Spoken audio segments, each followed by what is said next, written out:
So the Cedar Grove for a little bit of respite in the rain. Just got home from work and decided to do a woods walk. I told them yesterday we were going to do this today, and we did one yesterday too.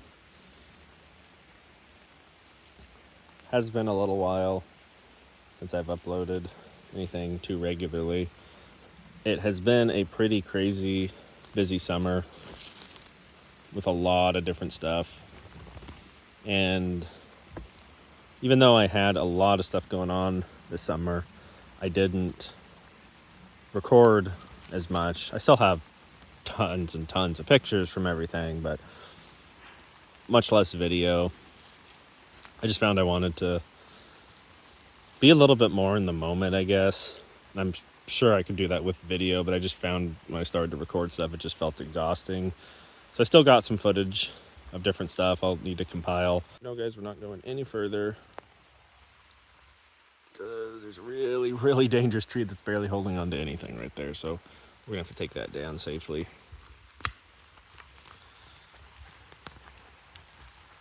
I was just down in Utah.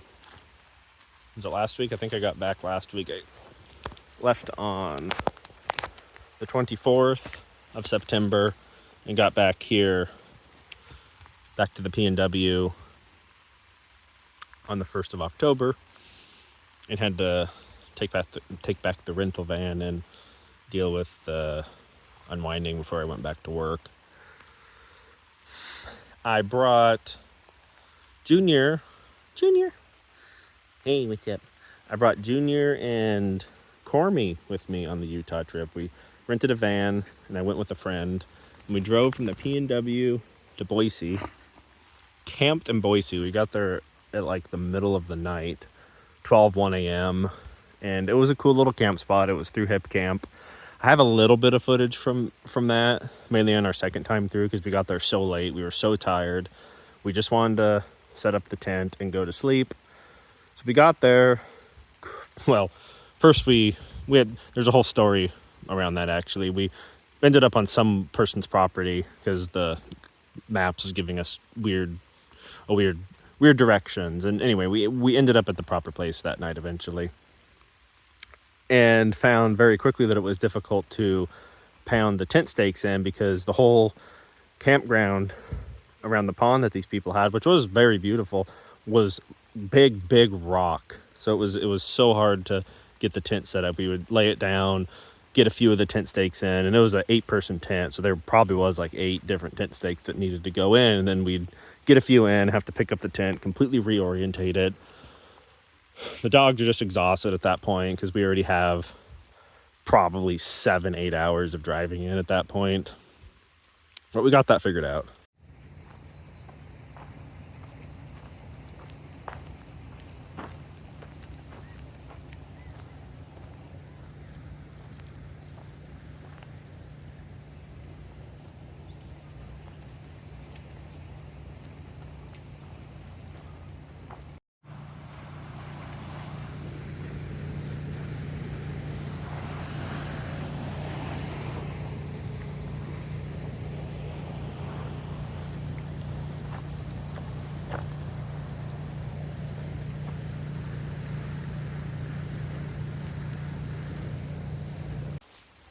We stayed at my friend Kaylee's house, another Silken person. She has Junior's brother partners. Hey, Snack Pack people, I'm here with my friends. We went to Utah. That one's partner, he's my brother. Hey guys, how you doing? He's a big one, that's Pony. He's kind of just like a big marshmallow. He's got a cool tail, look at that. Wow. Oh, that one's Cruz. And you know Cruz? Well, you know, I've known him a couple hours now, and he's a good guy, you know, he's just a good guy. And that's Pokey. Pokey's the magic Silken. He does magic tricks and keeps me entertained. And he's just a puppy. Can you imagine that? Being a puppy and already being a musician? I'm going this way because, you know, I got a couch in here I can lay on. So we got a reunion with them. They just saw each other actually in June. Kaylee and the Utah crew had driven up for our regional specialty, which was another thing that happened this summer. It happens every summer. So it was good to see them and those dogs. We went to the FanX convention down there, which was ridiculously big.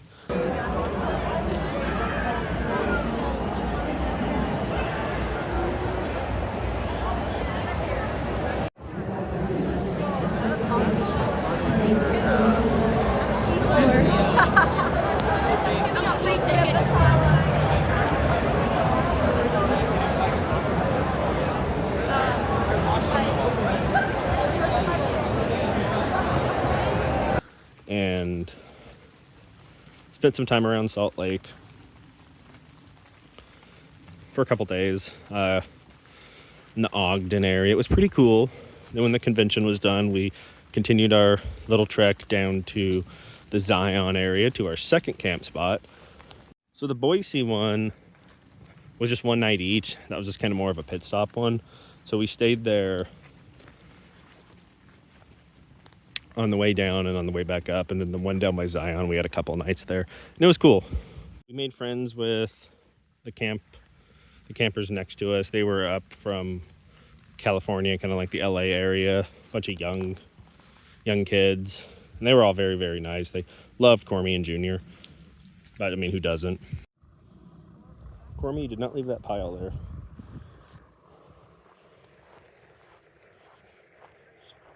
She had a snack. Actually, both of them had food. They had their meal while we were driving earlier. I should probably see if they'll eat more. Oh, good job, Cormy. Good job. It's Cormy's first camping trip and Junior's first camping trip. They love the tent so far. I think they love staying with their friends up north more than that. Hey, it was getting dark. I still gotta walk the Junior puppy. See, is there a trail? I don't want to walk through these people's camp.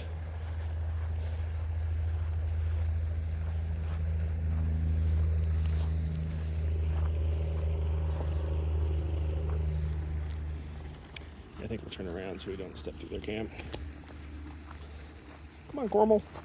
I have to go put you back to get the Junior puppy. Come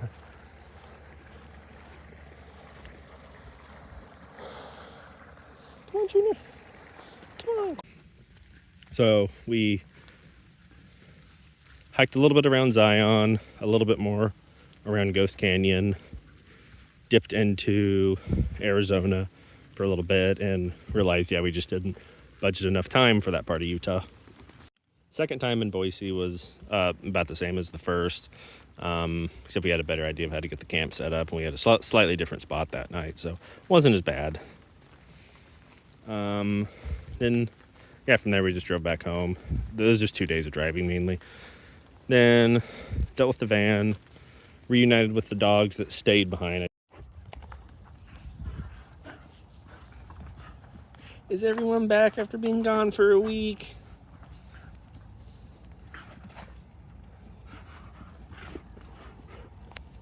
Yeah.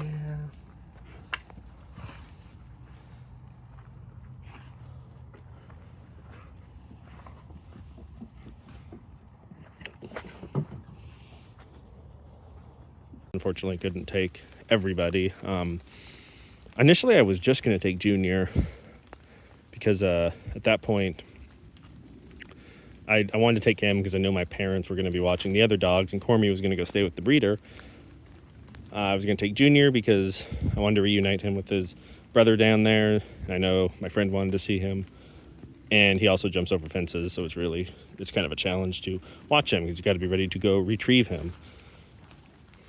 So Cormy is going to go stay with the breeders, but the breeder had another litter.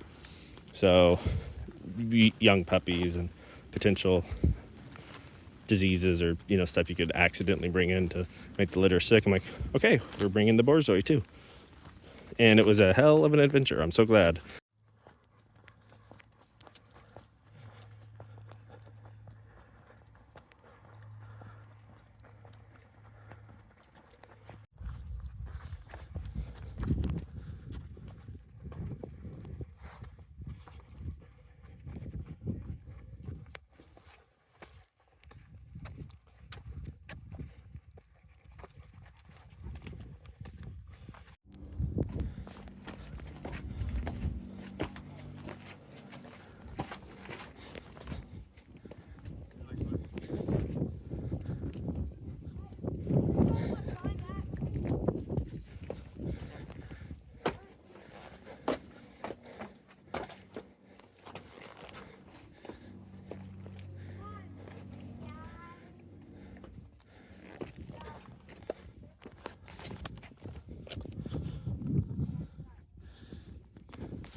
She and Junior did really good in the car, really good in the tent. It was so funny. Like once we got the tent set up and they understood what was going on, they would immediately gravitate and like pull towards the tent when it was like bedtime. They're like, hey, we're ready to go to bed like right now.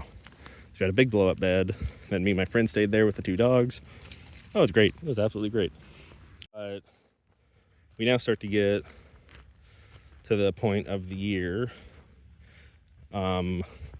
this week in particular, that I wish I didn't have to talk about. As you can see in the video, if you've made it this far, there are only 4 snack packers instead of 5 snack packers. Well, where's Cormy? Is Cormy staying with the breeder? Is Cormy out on an adventure? I really wish that were the case, but no. We got back Wednesday last week, and life more or less returned to normal. We went right back to normalcy, and then Tuesday of this week, the 7th, it all changed forever because we lost Cormy. How'd they get back there? What are you gonna do? What are you gonna do? How'd they get back there?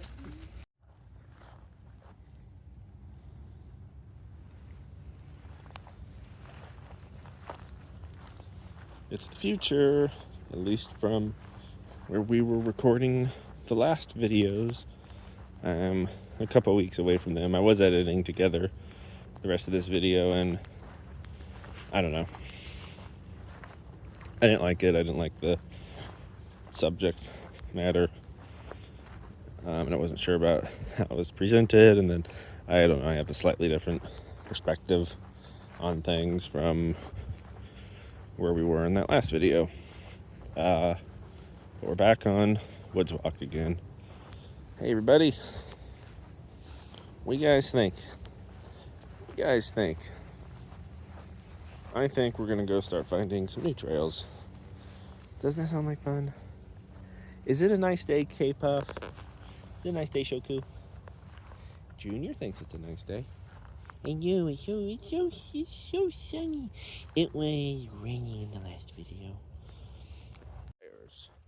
Briars and shadows.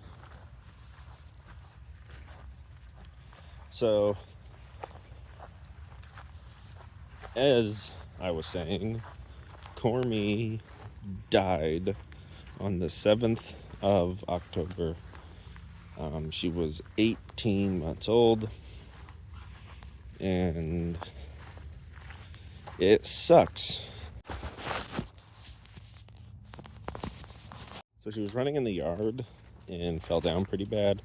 I think she tripped over something. I didn't actually see the fall happen, but I went and picked her up, or helped her get back up, and calmed her down. At first I thought maybe I finally have gotten the dreaded broken leg or something, but she was standing, bearing weight just fine, was even walking just fine, but she didn't really want to stay standing. So that was like my first sign that something was really, really wrong. Once we got her back down to the house, she didn't want to go into her crate for food, which was extremely weird. Because normally when you would get the bowl of food ready, just even opening up the container of the food before you even start putting it in the bowls, she would always run over to the crate and go there and lay down, wait for the food bowl to get delivered. But not this time. This time she just stayed in the living room, laying on the floor.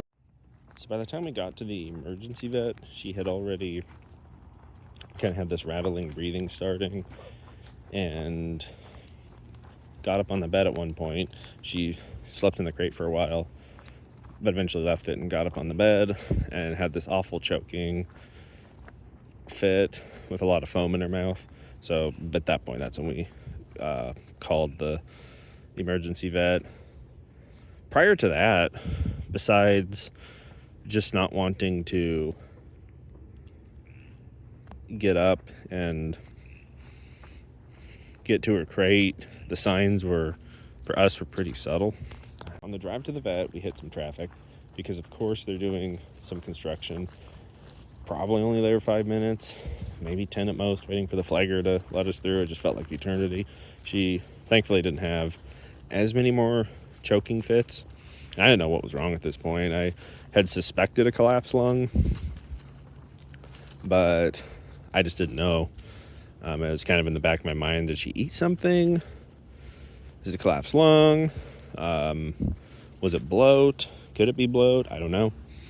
So we get to the vet, and I open up the back of the car to get her out, and she, of course, jumps up, ready to go see what adventure we're about to do. Because granted, remember, we had just spent the last week on a big road trip down to Utah and back. So she was used to stopping and getting out for an adventure somewhere. So she probably just thought that's exactly what we were doing. So we get her out, get her on leash. We don't have her on our regular leash that Book is using right now. We have a green slip lead. So I get that on her and we walk into the clinic. I think they had to let us in just because the door was locked. So they let us in. The tech's there. They're like, oh, this must be Cormorant. So I hand Cormy to the tech. They walk, they take a right, they start heading down a hall, and then she collapses. She just stops walking, doesn't make a sound, doesn't say anything. Her back end goes down and her front end goes down. So they look at her. I hear someone say, oh, that's as far as she's going to go.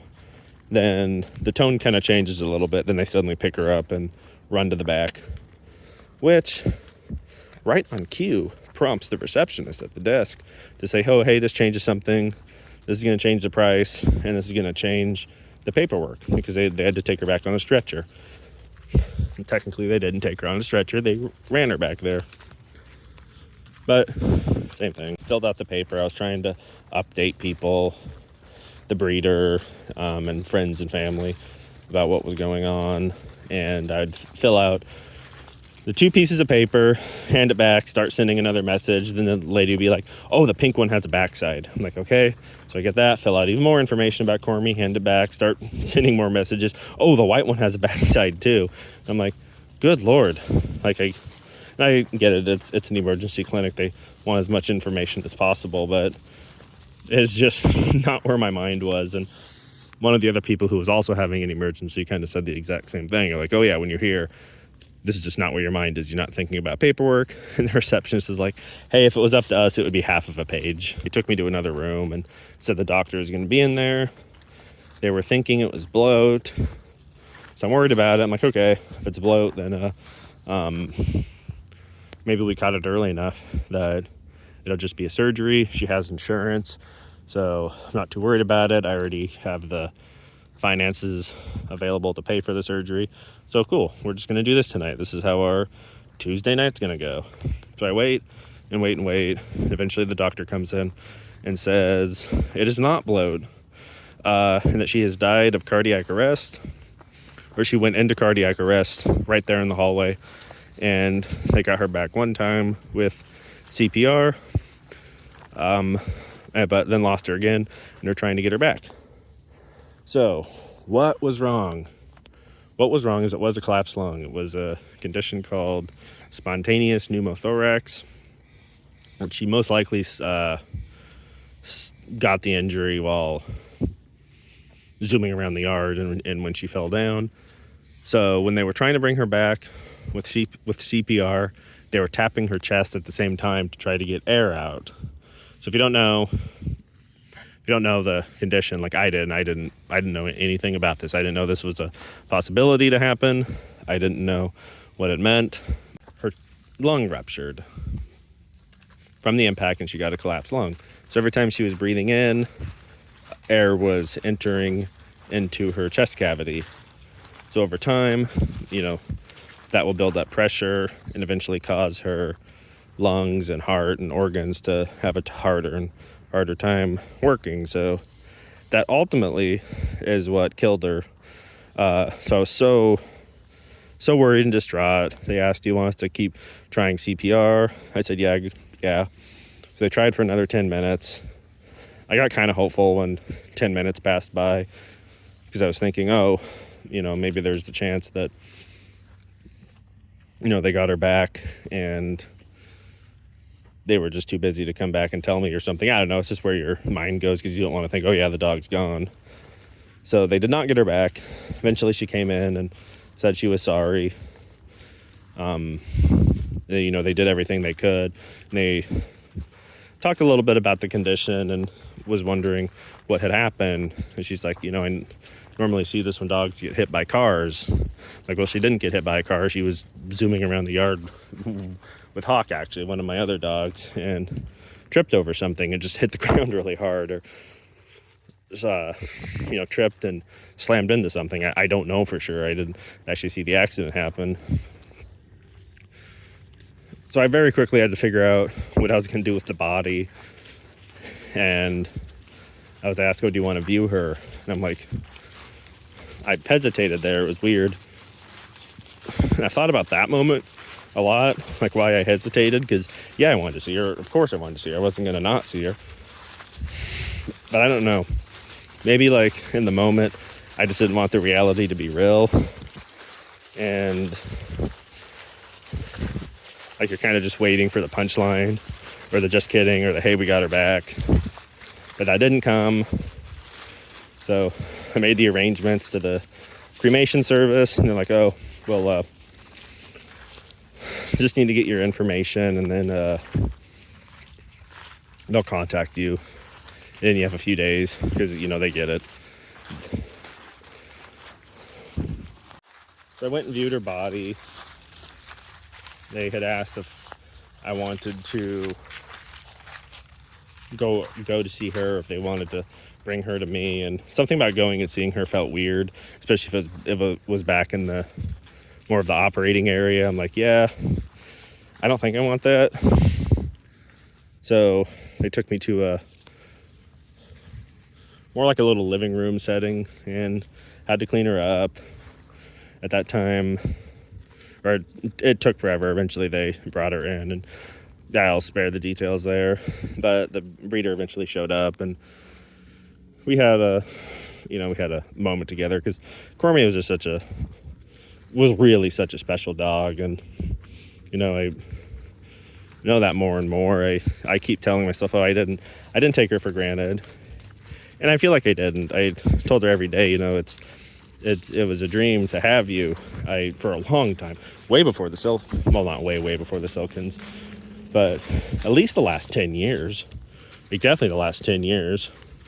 I guess probably 9 years by the time I had her. But I've been into the Silkins just for 8 years now, and it was definitely a couple years before that it was when I wanted a Borzoi. I wanted a Borzoi first before the Silkins, the point I'm trying to get to. Just, oh gosh, just get to the point.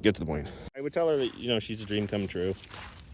She couldn't understand what I was saying, but, she was happy to have attention and happy to hear the tone. So it was hard, and it's been weird, ever since then. So was it the 21st now? Somewhere around there. I think it's probably the 21st that I'm recording this section of it. It was the 7th when it happened. I think the other videos were recorded like the 11th or 12th, maybe, after the event happened. So there's like a lot of different perspectives going on. There's that perspective closer to it where it's more raw, this perspective where I feel like I'm more analytical towards it, but I don't know if I am. I've got to be. I have more distance from it. I've had more things happen since then. I had a lot of people reach out. I've had cards in the mail. A few artists even drew Cormie for me. And I picked up her ashes. I didn't have her ashes at the time I was doing the last video. I actually, I can try to finagle this. It's gonna be a bad idea. I have one of those little pendants. It's not gonna go into focus. Not gonna go into focus. There it is. There's a little pendant. Because, nothing says together with your deceased pet and bringing a piece of their ashes with you on a walk. But it does feel kind of nice. I just take it on the walks. I don't take it in the car, but I do have a dog tag, one of her tags hanging in the car. Then we're to the now. Back to 4 dogs, where the routine feels normal after it felt so disrupted.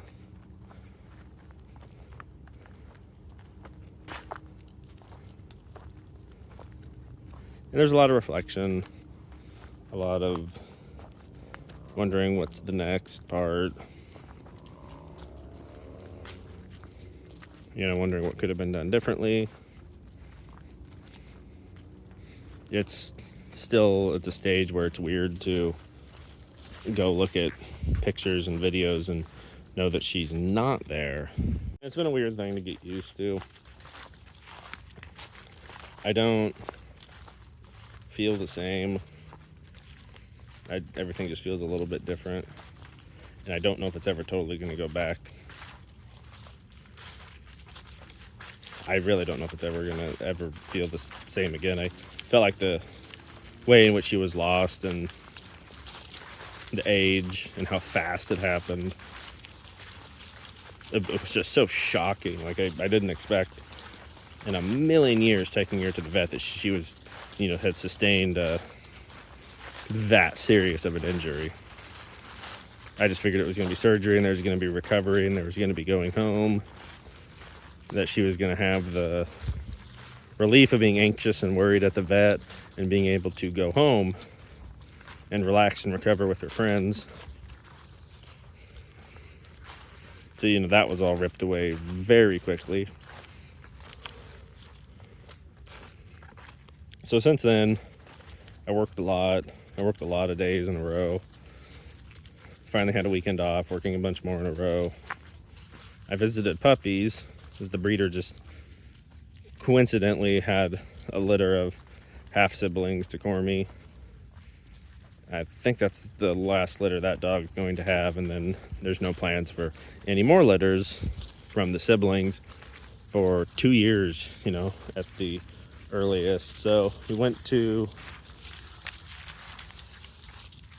their evaluation over the weekend, and that was pretty cool. I had a lot of plans with Cormy. That's you know, one of the hard parts about it. It's hard part with like any relationship when, you know, someone passes away way too early. But she did super good on the road trip. She did great at camping. She liked hiking. She was a really good runner. I never got the opportunity to race her. And I'm going to say one of these sad things. I should balance it back out with a good thing. I never got a chance to race her, but we did do several race practices. So she was chasing the lure. She did get to chase the lure with her friends. She had great Borzoi friends, a lot of puppies, all around the same age. I think she was a little bit older than most of them. Now, one day she will be younger than all of them. I never did get to show her, and that was more on me. She was in younger classes, or she could have been in younger classes and been shown, and I was just always too burned out from work to do it. So that's something I want to fix with the next one when that happens. I don't really know what else there is to say about it now. There's still so many emotions, still so many feelings. I've found for me, I haven't even been able to do my weird little talking dog videos. And you know, typically for every one of those that gets uploaded to this channel, there's like 10 or 12 plus more of them that never get uploaded to YouTube. I got a lot of Cormy ones, including the last Cormy video, which I will play at the end of this video. I think that'll be a good way to end this. So her last day pre-accident was not stressful or weird or different. It was routine and normal. It was come home from work, everybody get excited. I did get a video of her and Junior playing on the bed for one last time. And I'm grateful for that. I'm grateful for every second I got to spend with Cormy. I can't remember how many days it was now. I figured it out one day. So I got her July 3rd and then lost her October 7th. It was like 460 something days. And they were really good days, every single one of them. She was such a cool little puppy.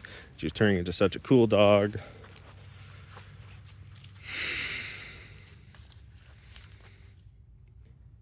I hope I represented her well in the videos. I know she had kind of a funny personality, but she was a really funny dog. And gotta rescue Hawk from the leash again. There you go. That's really about it. I'm just kind of in the now right now, figuring out what the next stage is, learning to live with the feelings.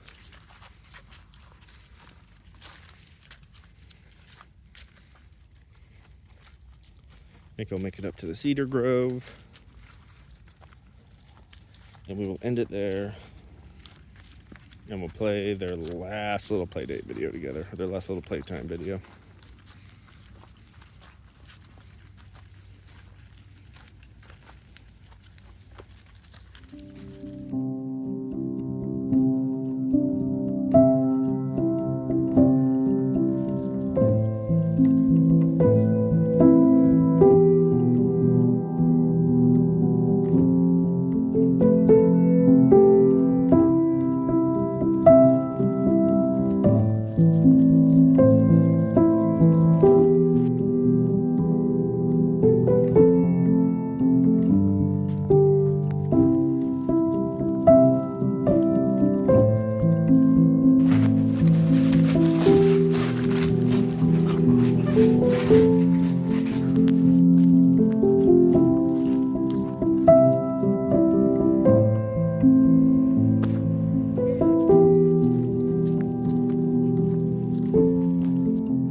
Bring up the bed. Come on, Cormy.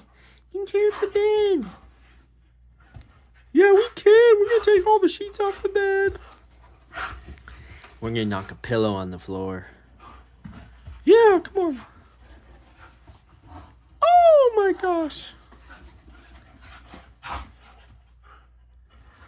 Guys, why on the bed?